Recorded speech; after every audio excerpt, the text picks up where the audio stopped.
Right now, it is time for us to check sports, but we do not. We do not see anything from Mike Cozzi at this morning. So I guess I can start off talking about sports. Why not? First of all, we'll start off with the NBA. The Knicks free agency got nothing, nada. When are people going to learn that nobody is going to want to come to New York to play with a team that is owned by the Dolans?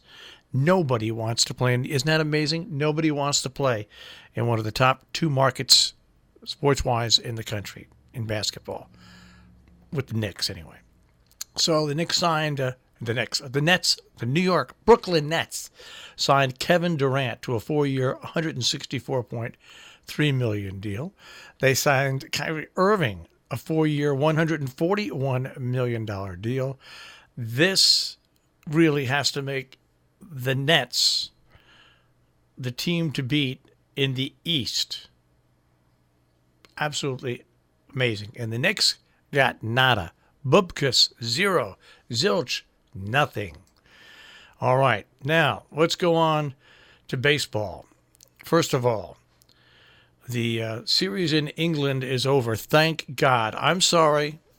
It's Major League Baseball is never going to have a team playing in Europe unless it's a separate league over there. I guess it was interesting. I guess it was a spectacle.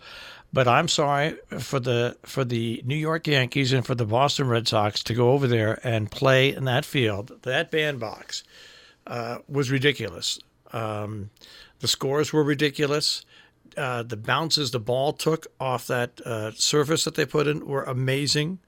The speed at which balls got through the infield and to the outfield, amazing. The backdrop, which the hitters had to look at the second game with the sunshine hitting it, was horrible. It was exciting baseball. It was fun to watch. If you like to see a lot of runs scored, if you like to see home runs, if you like to see things like that. And then the Red Sox gave up 2 home games. They were the home team. They gave up 2 home games for that. Yankees swept both games. Red Sox now find themselves 11 games behind the Yankees with half the season gone, which means if the Yankees in the last 82 games, if the Yankees win, let's give them a low total, 45, that means the Red Sox have to go, 56-27. I don't know. We'll see.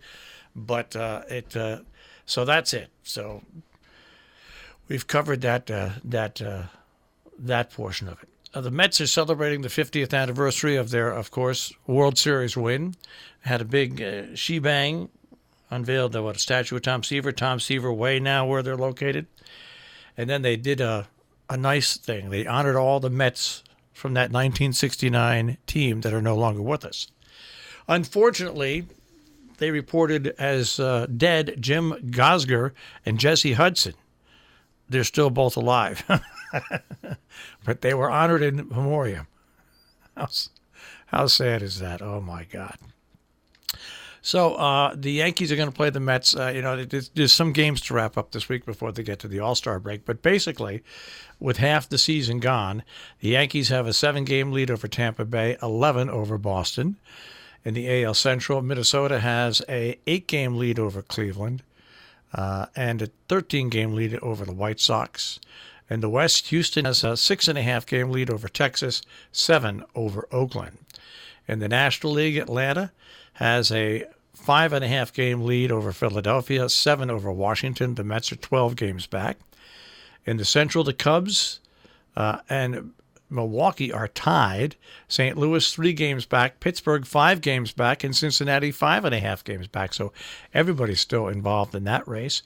And in the West, the Dodgers have a 12-game lead over Colorado, 13.5 over San Diego. So that's the way that looks.